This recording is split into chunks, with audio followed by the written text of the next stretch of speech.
예배에 참석한 모든 분들 안에 주님의 평강과 은혜가 함께 하시기를 빕니다. 우리 8월 30일 주일 예배를 사도신경 하심으로 시작을 하겠습니다. 전능하사 천지를 만드신 하나님 아버지를 내가 믿사오며 그 외아들 우리 주 예수 그리스도를 믿사오니 이는 성령으로 잉태하사 동정녀 마리아에게 나시고 본디오 빌라도에게 고난을 받으사 십자가에 못 박혀 죽으시고 장사한 지 사흘 만에 죽은 자 가운데서 다시 살아나시며 하늘에 오르사 전능하신 하나님 우편에 앉아 계시다가 저리로서 산 자와 죽은 자를 심판하러 오시리라. 성령을 믿사오며 거룩한 공예와 성도가 서로 교통하는 것과 죄를 사하여 주시는 것과 몸이 다시 사는 것과 영원히 사는 것을 믿사옵나이다. 아멘. 사랑과 은혜가 풍성하신 하나님, 저희들이 또 알게 모르게 주님의 시간은 흘러가고 있습니다. 주님의 시간 안에 살기를 간절히 소원하는 백성들, 오늘도 주님 앞에 무릎을 꿇었습니다. 이 예배를 흠양해 주시고 우리가 어떤 형태로든지 주님 앞에 무릎을 꿇었든지 그곳이 하나님의 집 베델이 되게 하시고 오늘도 주님 만나고 돌아가는 귀한 시간 되게 하여 주옵소서. 예배하는 백성들 한 사람 한 사람 가정마다 찾아가 주시고 저들에게 필요한 것들도 채워주시며 간구하는 그 믿음의 기도들이 주님 안에서 풍성한 열매 맺게 역사하여 주옵소서.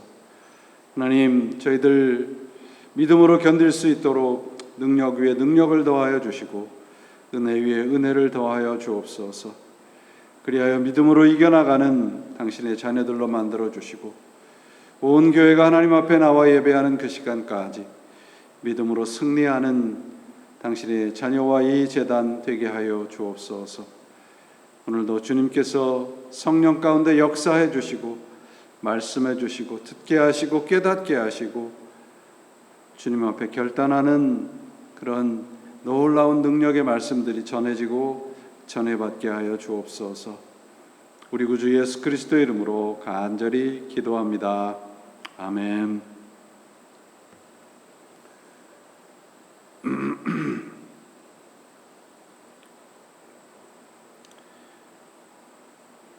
우리가 지금 이제 처해져 있는 그 시츄에이션 상황이 그렇게 녹록치 않잖아요.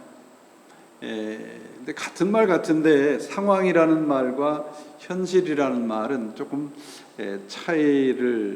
차이가 있습니다. 이제 구별이 되죠. 상황이라는 것은 내가 지금 나에게 주어진 내가 처한 환경입니다. 그러나 현실도 물론 마찬가지로 내게 주어진 환경이긴 하지만 그것은 내가 나의 삶의 경험과 나의 믿음으로 해석한 후에 살아가는 환경이 현실입니다. 그러니까 현실은 그냥 단순히 주어진 상황이 아니고 해석되어진 상황이죠. 예를 들자면 이제 우리 지금처럼 참 어려운데 이것은 이 재난의 상황이죠. 시츄에이션입니다. 근데 현실은 조금 차이가 있죠. 그것은 내가 다시 해석하고 다시 이렇게 내뱉은 그런 것을 우리가 현실이라고 하죠. 주어진 상황을 잘 받아들여서 나의 삶의 경험으로 해석해내는 것을 현실이라고 합니다. 신앙적으로 현실이란 처해져 있는 상황을 믿음으로 해석하는 것이죠. 그것이 일상이고 현실입니다. 같은 상황에 처해져 있을지라도 그것을 어떻게 해석하고 받아들이냐에 따라서 우리가 살아가는 현실은 달라집니다. 우리 잘 아는 고린도후서 5장 7절부터 10절 말씀.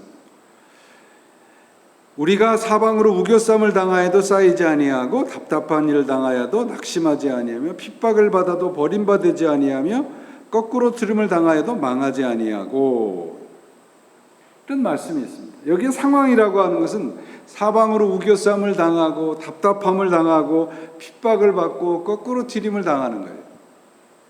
그런데 현실이라고 하는 것은 뭐냐면 우겨쌈을 당하는 현실을 우겨쌈을 당하지 않게 하는 겁니다. 낙심하지 않는 거예요. 버림받지 않는 거예요. 거꾸로 트림을 당해도 망하지 않는 거예요. 그게 현실입니다. 왜냐하면 바울이 이렇게 얘기한 것은 우리의 삶의 능력이 우리 자신에게 있지 않고 하나님에게 있기 때문입니다. 그래서 이 같은 고린도후서 5장 7절에서 바울이 이렇게 선언을 해요. 우리 현실을 살아가는 원리가 뭐냐? 쉬운 성경으로 보면 이렇게 돼 있어요. 고린도후서 5장 7절. 우리는 믿음으로 살아가지 보이는 것으로 살지 않습니다. 우리가 맞닥뜨리는 상황을 믿음으로 해석하고 보고 살아갈 때 그 상황이 우리 주님과 함께하는, 주님과 함께 살아가는 현실이 됩니다. 처해진 상황이 어렵고 힘들다고 그것을 바꾸어 달라고만 한다면 결코 맞닥뜨리는 상황과 현실을 견뎌낼 수 없습니다. 배가 고프다고 아우성을 쳤던 출애굽의 백성들이 하나님 앞에 아우성을 치자 하나님이 배고픈 상황을, 그래도 이 배고픈 상황을 면하게 해주시고 만나를 주십니다. 상황이 좀 더 좋아지자 그들은 더 좋은 상황을 원합니다. 고기를 달라고 아우성을 치죠. 이러한 행동의 결과가 무엇입니까? 상황이 좋아지기는 하는데 그 결과는 우상을 숭배하는 것으로 결론되어져요. 오늘날 우리 한국, 미국도 마찬가지인데요. 일부 교회들이 예배당에서 예배를 드리지 말라고 하는 걸 종교 탄압이라고 하고 목소리를 높이고 있습니다. 그리고 예배당에서 나와서 현장에서 예배를 드리는 것이 더 은혜가 있다, 그렇게 고집을 하죠. 여러분, 교회가 비난을 받는 것은 우리가 예배당에 나와서 예배를 드리지 않기 때문이 아니라 하나님의 말씀인 복음이 훼손이 되었기 때문인 거예요. 복음의 본질이 훼손되고 왜곡되었기 때문입니다. 예배의 일상성을 우리가 잃어버렸어요. 예배당 안에서는 신자이고 예배당 밖에서 드리는 예배가 더, 예배당 안에서 드리는 예배가 더 성령 충만하다고 우기는 것이 그 증거입니다. 예배당 밖에서 어떻게 예배를 드려야 될지 모르는 것 같아요. 현실, 곧 우리의 처해진 상황을 믿음으로 재해석해서 살아내는 그런 실력들이 우리에게는 부족한 것 같습니다. 이런 시간을 주어진 것에서 바로 이런 것들을 우리가 회개할 수 있으면 좋겠습니다. 뭔가 프로그램을 만들고 그걸 실행하고 전도하고 선교하고 뭔가 행위적으로 밖으로 드러나는 일에는 굉장히 익숙한데 일상에서 삶으로 드리는 예배는 참으로 익숙하지 않아요. 아니, 너무도 무지합니다. 예배당 안에서 모여서 얼굴을 맞대고 드리는 예배만 성경적이고 참된 예배라고 주장하는 증거가 뭘까요? 성경에 그렇게 얘기하고 있습니까? 여러분, 예배가 어떻게 변화되었는가 우리 잘 알죠. 이스라엘 백성들이, 유대 백성들이 처음에는 예배를 성막이라고 해서 텐트 안에서 드렸습니다. 자신들이 움직일 때마다 다시 접어서 다시 그 다른 곳으로 이동하면서 가장 먼저 텐트를 치고 예배를 드렸습니다. 그들이 예루살렘에 정착을 하자 성전을 만들었어요. 그러나 그 성전 예배가 지금까지 지속이 되는 거 아니잖아요. 이스라엘 백성들이 하나님 앞에 죄를 짓고 결국은 하나님이 이스라엘 백성들을 바벨론에 넘겨버리시잖아요. 바벨론으로 넘어가니까 예루살렘까지 와서 성전에서 예배를 드릴 수 없게 됩니다. 그래서 오늘날 우리가 주위에서 볼 수 있는 시나고그, 회당이 생긴 겁니다. 성전은 제의 중심, 제사 중심이에요. 예배당 안에서 예배를 드리는 것을 그렇게도 강조했던 그 예배가 결과가 무엇인가 그러면 성전의 타락이죠. 회당 예배입니다. 바벨론 포로 이후에 예루살렘 성전에서 예배를 드릴 수 없게 된 이스라엘 백성들이, 유대 백성들이 드리기 시작한 예배입니다. 자신들이 살아가는 현실에 맞게 예배를 드린 거예요. 그래서 그들 나름대로 장정 10명만 있으면 회당 하나가 생기게 된 겁니다. 여러분, 이렇게 유대 백성들이 상황과 환경에 따라서 자신들의 예배의 장소와 예배의 시간들을 바꾸는 거예요. 그런데 그들은 예배의 내용은 변하지 않았단 말이죠. 예레미야서에 보시면 하나님이 예레미야에게 이렇게 말씀을 하세요. 넌 가서 이렇게 전해라. 내 백성들이 이제 빨리 바벨론에 가서 농사 짓고 정착하고 농사 짓고 결혼하고 살아라. 그들의 처한 상황이 바벨론이라는 거예요. 그러니까 거기에 가서 하나님과 함께하는 하나님 백성의 현실로 살아라. 그거예요. 그런데 거짓 선지자들이 어떻게 했나요?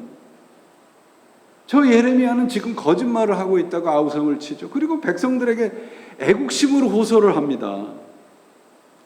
결국 예레미야를 성전 모독죄로 고발을 해요. 하나님은 우리를 버리지 않을 것이며 반드시 승리할 것입니다. 그 얄팍한 애국심에다가 호소하는 거짓 예언자들이 득세를 합니다. 참된 선지자인 예레미야의 말보다 자신들이 듣고 싶고 믿고 싶은 말들을 더 듣는 거죠. 거짓 선지자들의 말을 더 신뢰를 합니다. 오늘날 흔히 우리들 볼 수 있잖아요. 참으로 어처구니 없는 거짓말들, 거짓 뉴스, 가짜 뉴스들을 퍼뜨리고 그것들로 인해서 지금 얼마나 엄청난 사람들이 피해를 보고 있습니까? 바벨론에 정착해서 결혼하고 자식도 낳고 농사를 짓고 살아라라고 하는 것을 바벨론 이 예레미야에게 하나님이 말씀하시는데 사람들은 듣지 않아요. 여러분, 성경이 우리들에게 가르치는 메시지는요, 바벨론, 유대 백성들에게 바벨론과 같은 그런 어려운 상황이 오지 않을 것이라는 메시지가 성경이 우리들에게 전하는 메시지가 아니라는 거예요. 그 바벨론과 같은 상황 속에서 하나님과 함께하는 현실을 살아내라는 것이죠. 오늘날도 마찬가지입니다. 이 어려운 상황 속에서 하나님과 함께 살아내는 현실을 살아내라고 말씀하고 있지 않아요? 무엇을 하든 어디에 있든지 상황을 바꾸려 하지 말고 닥친 상황 속에서 믿음으로 현실을 살아내라. 그게 오늘날 하나님께서 우리들에게 주시는 메시지입니다. 일상, 현실에서 믿음으로 살아가야 돼요. 왜? 모든 능력이 하나님으로부터 오기 때문에 그렇습니다. 믿음의 현실은 여러분 무슨 영화나 드라마에서 보는 것처럼 멋지고 드라마틱하고 그렇지 않아요. 오늘 본문에서 나오는 그 제자들의 모습을 보세요.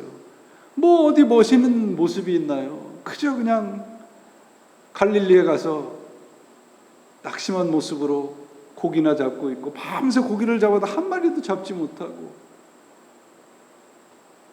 예수를 만나기 전 별로 다름없는 그런 초라한 모습인 것 같아요. 근데 이 삶의 현장이 오늘 본문이 선포하는 메시지가 뭐냐면 그들이 살아가고 있는 삶의 현장이 부활의 현장이라는 거예요. 우리 모두는 바로 이 믿음의 현실성, 부활의 일상성, 믿음의 일상성들을 되찾아야 돼요. 에스겔 선지자에게 주신 하나님의 말씀이 참 두렵게 다가왔습니다. 제가 쉬운 성경으로 읽어볼게요. 에스겔서 33장인데요. 마치 호기심 많은 사람들이 무슨 구경거리를 보러 오듯이 너에게 올 것이다. 그러나 그들은 내가 하는 말을 듣기만 할 뿐 그 말에 복종하지는 않을 것이다. 그들의 입으로는 달갑게 여기면서도 마음으로는 자기 욕심을 따르기 때문이다. 그들은 너를 악기를 잘 다루고 듣기 좋은 목소리로 사랑의 노래나 부르는 가수쯤으로 생각한다. 그래서 그들은 내가 하는 말을 듣기만 할 뿐 그 말에 복종하지는 않는다. 그러나 내가 너에게 시켜서 한 말은 반드시 이루어진다. 그 말씀이 이루어지면 그때서야 비로소 그들 가운데 예언자가 있었다는 것을 그들이 알게 될 것이다. 듣기만 할 뿐 복종하지 않는 이 상황 속에서 입으로는 달갑게 여기면서도 마음으로는 자기들의 욕심, 욕망을 따라 살아가고 있는 현실 속에서 참된 말씀, 진짜 예언자들의 말씀들은 그저 좋은 음악 소리와 같아요.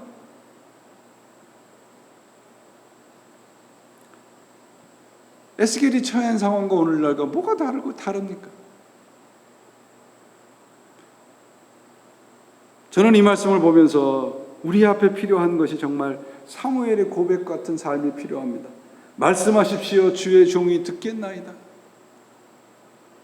우리가 하나님 앞에 두렵고 떨림으로 이 말씀 속에 앉아야 되고 들어야 됩니다. 사무엘은 이 말씀을 듣고 유대 백성들의 심판의 메시지를 제사장에게 전하잖아요.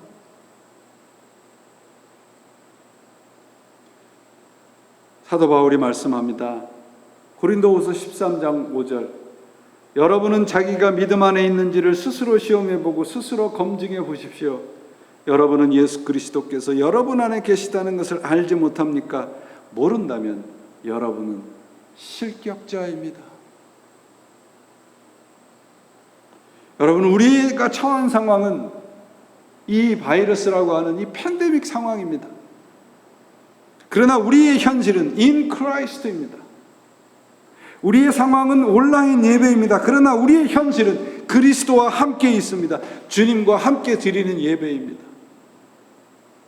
그리스도인의 현실을 직시해야 됩니다. 우리의 현실은 상황 안에 있는 것이 아니고요, 그리스도 안에 있습니다.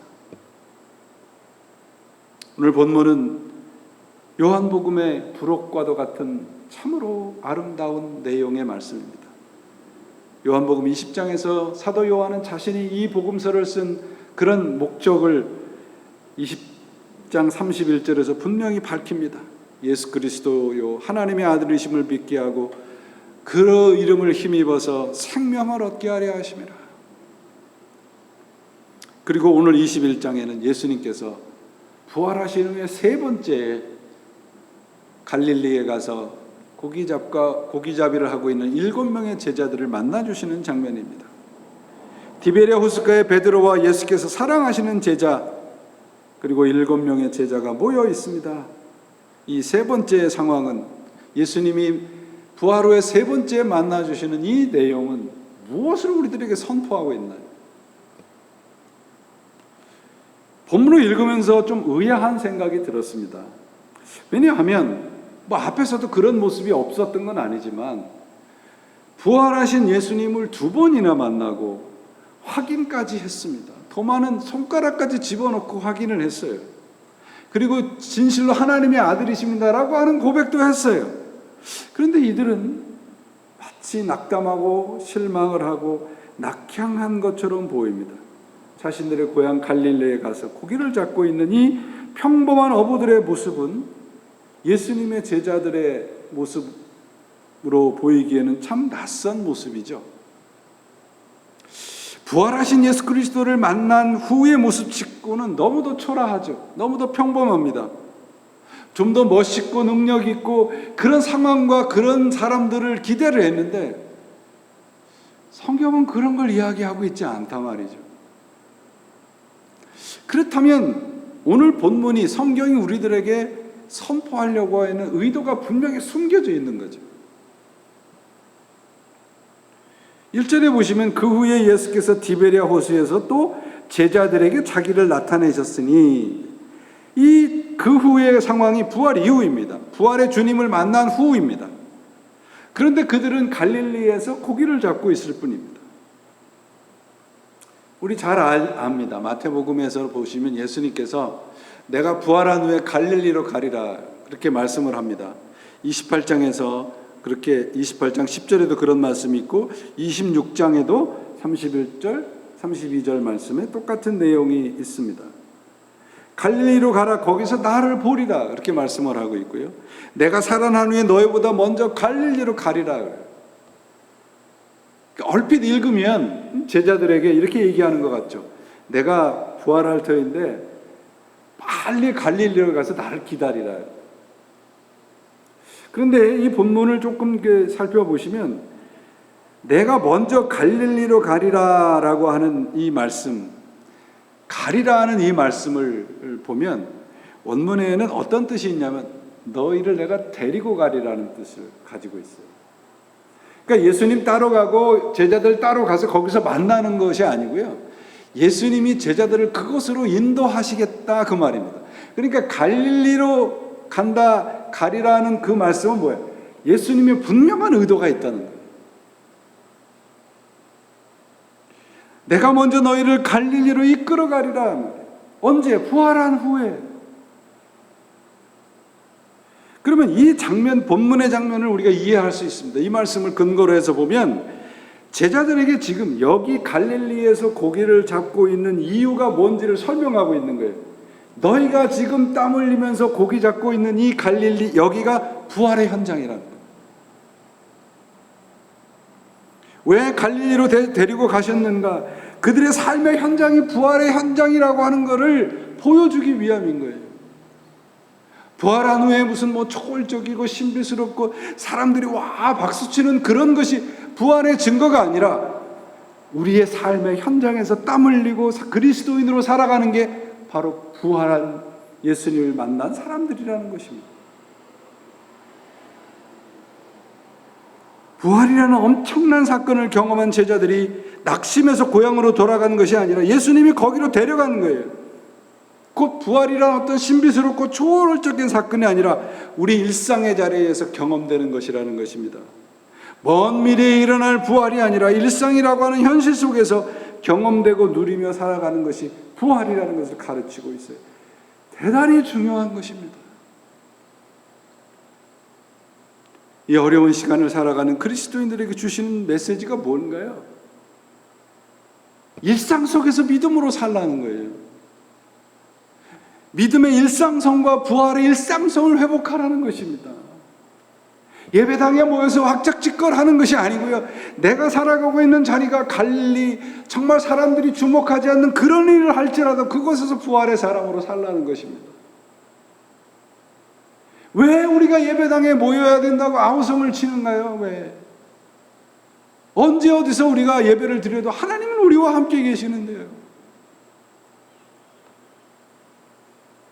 그들이 땀을 흘리며 제자들이 땀을 흘리며 끌어올리는 그물과 함께 하시는 부활의 주님. 그들이 땀 흘린 대가로 얻은 잡은 고기를 함께 식사하는 바로 우리 부활의 주님. 다른 곳에서 헛된 노력을 하고 살고 있는 것을 보시면서 오른쪽에 그물을 치라고 가르치는 분이 바로 우리 부활의 주님이에요. 우리의 삶의 자리에 소소한 모든 부분까지 함께 하시는 분이십니다. 이 말씀은 참으로 은혜스러운 말씀입니다. 갈릴리로 갈 것이니 너희도 오라. 내가 너희의 일상의 땀 흘림과 눈물과 어려움 속에 함께 하시겠다는 약속이죠. 여러분, 부활은 십자가에서 이루어졌지만, 예수 그리스도의 십자가의 죽으심으로 이루어졌지만 먼 미래의 사건이 아니고요. 몇몇 특별한 사람들이 경험하는 그런 특별한 경험이 아니라 갈릴리, 우리 일상의 자리에서 오늘도 일어나는 일상의 사건입니다. 오늘 어려움 속에 살고 있는 우리의 삶의 현장에서 만날 수 있는 사건, 만날 수 있는 분, 그분이 바로 부활의 주님입니다.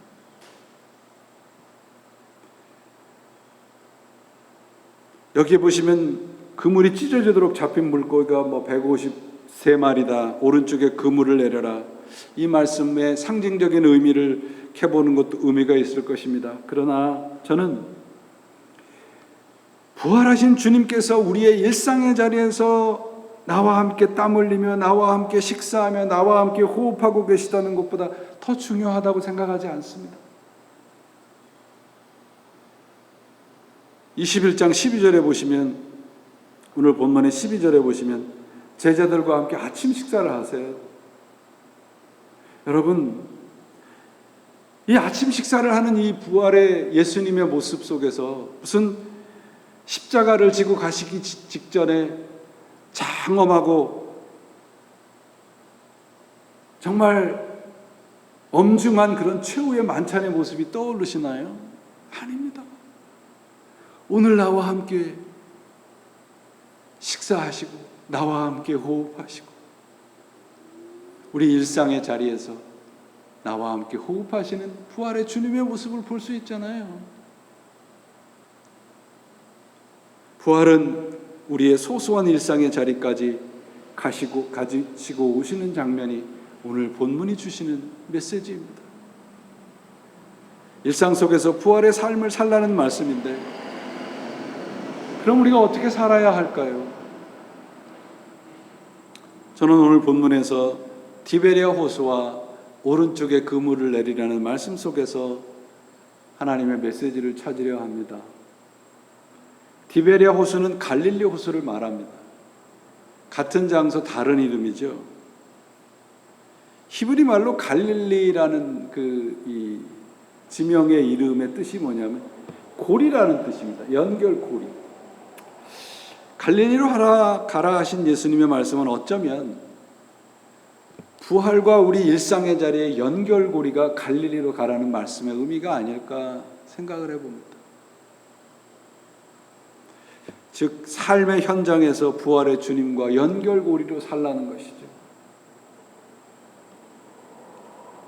여기 디베랴 호수라고 적어놓은 데는 요한 사도에 아마 특별한 그 뜻이 있었던 것 같습니다. 복음서에 보시면은 이 갈릴리라는 지명이 언급된 게 16번 나오는데요. 거기에 딱 2번만 디베랴라는 이름을 사용을 해요. 그것도 사도 요한의 요한복음서에만. 요한복음 6장에 오병이어의 기적을 베푸시고 난 다음에 사람들이 그것을 보고 예수님을 왕으로 이제 만들려고 하니까 예수님께서 피해 가시는 장면이 나옵니다. 거기에 디베랴 호수라고 기록하고 있어요. 오늘도 똑같이 예수님이 티베랴 호수에서 제자들을 만났다고 되어 있습니다. 그 디베랴라는 티베리우스라는 뜻인데요. 갈릴리 호수를 티베리우스 황제를 이제 기념을 하고 그를 높이기 위해서 티베리우스 호수라고 명명을 한 거예요, 로마 사람들이. 유대의 정치 지도자들이 로마 황제를 높여주기 위해서. 그러니까 디베랴 호수라는 말은 황제의 호수란 말이죠. 왜 요한 사도가 디베랴라고 썼을까? 디베랴라는 그 지명을 사용하는 사람들은 거의 로마 사람들이었기 때문에 이게 분명한 의도가 있다는 것이죠. 무슨 의미인가요? 황제의 그런 상황 속에서 살아가지 말라는 겁니다. 그 세상을 지배하려고 하고 세상에서 인정받으려고 하고 세상에서 높아지려고 하고 뭔가 초월적이고 종교적인 신비스러운 높은 자리에서 하나님을 찾으려 하지 말라는 겁니다.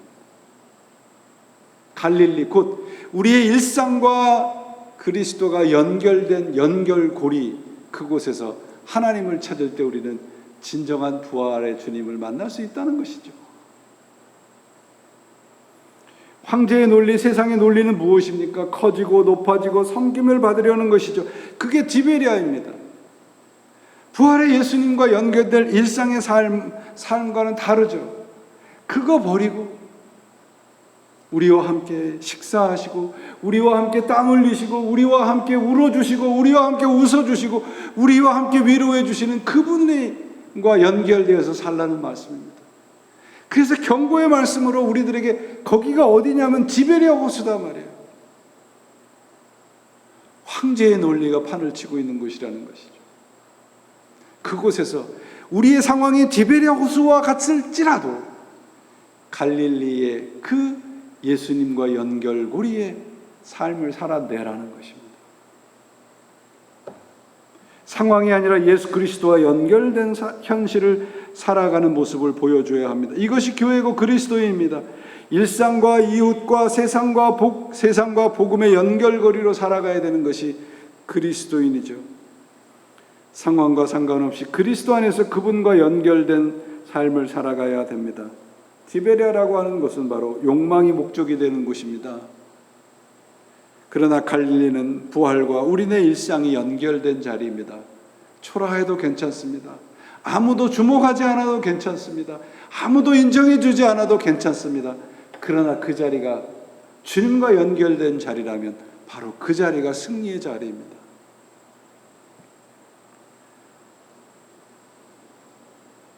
이 디베리아라고 하는 것을 제가 말씀드렸는데요. 4절의 말씀을 보시면 제자들이 밤새 그물을 끌어올리다가 날이 새었는데 바닷가에 예수님이 서 계시는데 알아보지 못했다고 하는 내용이 나오죠. 이 고기가 있느냐 그러니까 없다 그러니까 예수님께서 오른쪽에다 그물을 내려라 그렇게 말씀을 하시고 이제 고기를 다 많이 잡죠. 근데 보시면 바닷가에 서 계셨으나 예수님을 알아보지 못했다고 되어 있어요. 근데 이것도 좀 자세히 들여다보면 어떻게 되어 있냐면요. 서 계셨으나 라는 말은 과거형이에요. 그런데 알지 못하느니라 하는 것은 과거 완료형입니다. 그러니까 서 계신 것보다 알지 못한다고 하는 게 더 먼저 일어나는 거예요. 무슨 말씀인가 그러면 제자들이 예수님에 대해서 과거에 알고 있던 것으로 알고 있어서 알아보지 못했다는 겁니다. 곧 디베리아의 삶을 살고 있는 사람들의 모습입니다. 내가 왕년에, 내가 옛날에는, 코로나 이전에는 주님을 과거형으로 믿을 때 우리는 그분을 알아들을 수가 없습니다. 우리의 삶의 현장에서 우리는 주님과 함께 살아야 됩니다. 현재형의 주님과 현재형의 믿음과 현재형의 교회와 현재형의 복음으로 살아내야 합니다. 그래야 예수님이 보여요. 과거의 예수로는 예수님을 알 수 없습니다. 왜? 과거의 그 예수님은 나를 위한 그저 그냥 단순한 해결사였기 때문에 그랬습니다. 예배당에 모여서 아우성 치면 내 욕망이 이루어지는 그곳으로 자꾸 돌아가자는 거예요, 지금. 자기 자신만을 위한 구세주를 찾을 때 거기엔 예수님은 계시지 않습니다. 그게 4절에 예수님을 보지 못했다는 증거예요. 여러분, 우리가 잘 아는 말씀이 사람 낚는 어부란 말이 있죠. 뭐 그런 복음성가도 있잖아요. 내가 너를 사람 낚는 어부로 되게 하리라. 마가복음에 보시면 제자들을 부르시면서 내가 너희를 사람 낚는 어부로 만들어 주리라. 이거는 우리말 성경이 굉장히 잘못한 왜곡된 번역입니다. 사람 낚는 어부라 그럴 때 그것은 뭐냐면 기능적인 거잖아요. 내가 고기를 잡다가 사람을 낚는 어떤 기능이 변화된 것뿐이잖아요.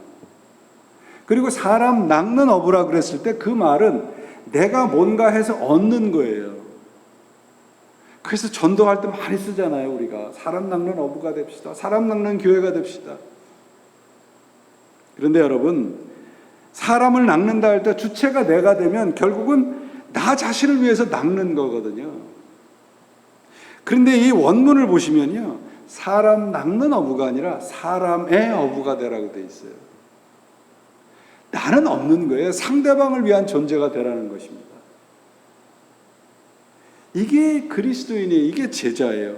사람의 어부가 된다는 것은 나 자신이 아닌 상대방을 위한 존재가 된다는 것이에요. 제자가 된다는 것은 이렇게 존재가 바뀌는 거예요. 나에서 상대방으로, 나에서 그리스도인으로. 갈릴리 곧 예수님과 연결고리로 산다는 것은 여러분, 사람의 어부 곧 그리스도인으로 산다는 것입니다. 버려야 돼요. 내가 뭔가 낚으려고 하고 내가 뭔가 이루어려고 하고 예수 이름에 힘입어서 내가 뭔가 내가 원하는 걸 성취하려고 하는 사람 낚는 어부의 그 근성을 버려야 됩니다. 우리는 지금까지 그렇게 교육받아 왔잖아요.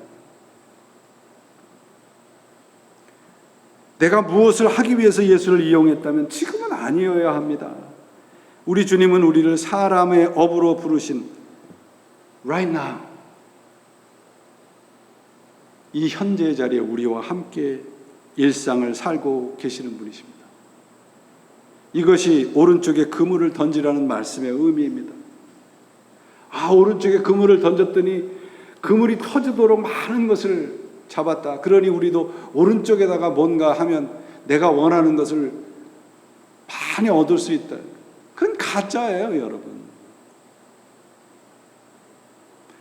오른쪽은 고기가 많이 잡히는 것이 아니고요, 주님이 지시하신 방향이거든요.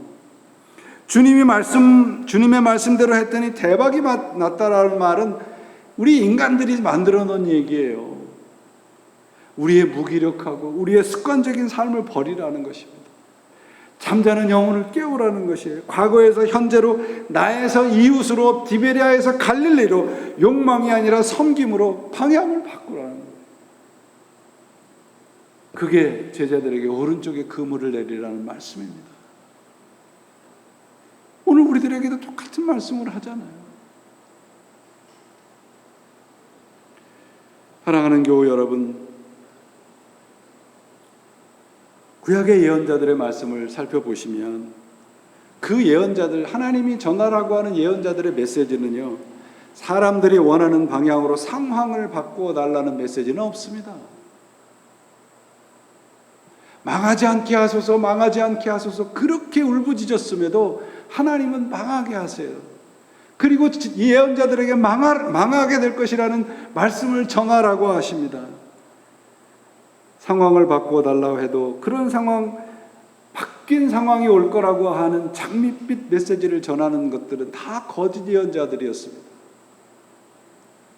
여러분, 우리의 삶 속에서 그게 망하는 것으로 오든 흥하는 것으로 오든, 그것이 높은 것으로 오든 낮은 것으로 오든, 큰 것으로 오든 작은 것으로 오든, 그것이 하나님의 뜻이 어떤 것인가라고 하는 것을 우리가 분별해야 합니다.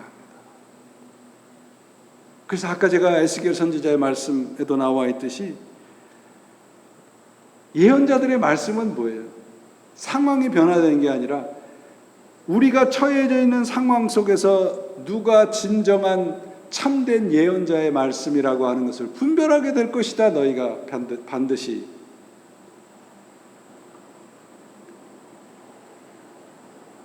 어떤 말씀을 하고 있는가요? 상황을 보지 말라는 것입니다. 하나님의 말씀에 귀를 기울이라는 것이죠. 성경의 가르침은 분명합니다. 하나님만이 살 길이라는 것이죠. 우리의 신앙은 한순간 이벤트가 아닙니다. 신앙은 연애가 아니라 결혼 생활 같다는 말이 있지 않습니까? 일상을 살아가는 거예요. 주님과 함께 살아가는 삶입니다. 마찬가지로 부활도 이벤트가 아닙니다. 우리의 일상에 있는 것이죠. 이 재난이라는 상황이 우리들에게 가르치는 교훈은 예배라는 이벤트를 버리라는 거예요. 일상의 예배를 회복하라는 것입니다. 우리의 삶의 자리에서 우리가 살아가고 있는 것이 어떠하든지 그곳에서 주님과 함께하는 현실을 살아내라는 것이에요. 예배당 속 예배에서 일상으로 삶의 현장의 예배를 회복하라는 하나님의 말씀을 우리 모두가 주의해서 들을 필요가 있습니다. 상황을 보지 말고 그리스도를 바라보라 하십니다. 우리의 상황은 재난 속입니다. 그러나 우리에게 약속된 목적지가 있습니다. 그것이 우리가 살아가고 있는 현실입니다. 그 현실은 무엇입니까? In Christ입니다. 그리스도 안입니다. 로마서 8장 37절입니다. 그러나 이 모든 일에 우리를 사랑하시는 이로 말미암아 넉넉히 이기느니라.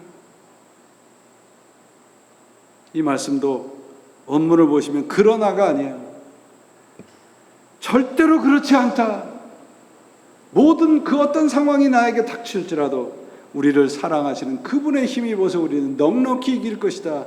이게 우리가 지금 살아가고 있는 현실이 되어야 될 것입니다. 이 재난의 상황을 부활의 주님과 함께 하시는 현실로 바꾸어 살아가시는 여러분들이 되시기를 바랍니다. 이전에 우리는 디베리아를 쫓아갔다면 이제는 주님과 연결된 갈릴리를 찾아가는, 이전에는 우리는 왼쪽을 지향해서 내가 원하는 것으로 갔다면 이제는 주님이 가라 하시는 오른쪽으로 가는, 그래서 그 안에서 주님과 함께 살아가시는, 부활이 바로 우리의 가장 가까운 삶의 현장에 있음을 이 어려운 시간 속에서 우리와 함께 경험하시고 그 부활의 주님의 능력에 힘입어서 이 현실 속에서 믿음으로 승리하시고 그 승리의 찬양을 주님께 올려드리는 여러분과 우리 교회가 되시기를 예수님의 이름으로 축원을 드립니다. 기도하시겠습니다. 하나님 아버지, 감사합니다. 우리들에게 주시는 말씀을 왼쪽으로만 그물을 내렸던 제자들 방향을 바꾸었듯이 말씀을 통해서 우리의 삶의 방향이 주님 지시하는 방향으로 바꾸어지게 하여 주옵소서. 그리하여 그곳에서 부활하신 우리 주님과 함께 살아가는, 주님과 함께하는 현실을 살아가는 당신의 자녀들로 만들어 주옵소서.